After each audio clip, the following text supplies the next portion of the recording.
అర్హులైన కళాకారులకు పింఛన్లు మంత్రి జూపల్లి. మరి తెలంగాణలో కళాకారులకు మంత్రి జూపల్లి కృష్ణారావు గుడ్ న్యూస్ చెప్పినట్లు మనకు తెలుస్తూ ఉన్నది. మరి శనివారం రవీంద్ర భారతిలో పలువురు కళాకారులు జూపల్లిని కలిసి వారి సమస్యలను వివరించారు. ఈ నేపథ్యంలో ఆయన మాట్లాడుతూ అర్హులైన కళాకారులకు పింఛన్లు ఇస్తామని ప్రకటించారు. మరి ప్రాచీన సంస్కృతి సాంప్రదాయాలకు కళారూపాలతో జీవం పోసి భావితరాలకు అందిస్తున్నటువంటి వృద్ధ కళాకారులను ప్రభుత్వం అన్ని విధాల ఆదుకుంటుందని, రాష్ట్రంలో కళాకారుల సమస్యలను పరిష్కరించేందుకు తన వంతు కృషి చేస్తానని, మరి కళాకారుల సమస్యల్ని పరిష్కరించేటటువంటి విధంగా తన వంతు కృషి చేస్తానని చెప్పేసి మరి జూపల్లి కృష్ణారావు గారు మంత్రి గారు హామీ ఇచ్చిండ్రు. కానీ ఏదేమైనప్పటికీ మంత్రి గారు నేను ఒక్కటే చెప్తా ఉన్నా, గత ప్రభుత్వంలో కేసీఆర్ గారు చుట్టుపక్కల ఉన్నటువంటి వెధవల మాటలిని వాళ్ళ పార్టీని కంప్లీట్గా భూస్థాపితం చేసుకున్నటువంటి చరిత్ర మనం చూసినాం.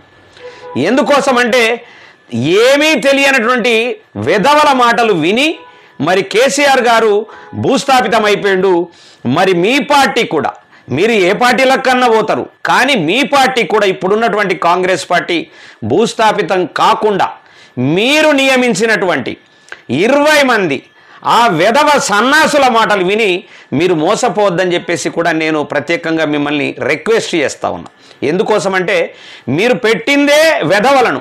1400 మంది అమరవీరులు అంటే ఆత్మహత్య చేసుకోవటానికి కారకులైనటువంటి వాళ్ళు ఒక పాట రాసి వాళ్ళను రెచ్చగొట్టి వాళ్ళు ఆత్మహత్య చేసుకోవటానికి ఉసగొలిపినటువంటి ఆ కళాకారులు, మరి అదే పాటగాళ్ళు పాటలు రాసి కవిత్వాలు రాసి మరి పాటలు పాడి వాళ్ళు 1400 అమరులు కావటానికి, తెలంగాణలో అమరులు కావటానికి ప్రధానమైనటువంటి కారకులను మరి మీరు దగ్గర పెట్టుకున్నారు.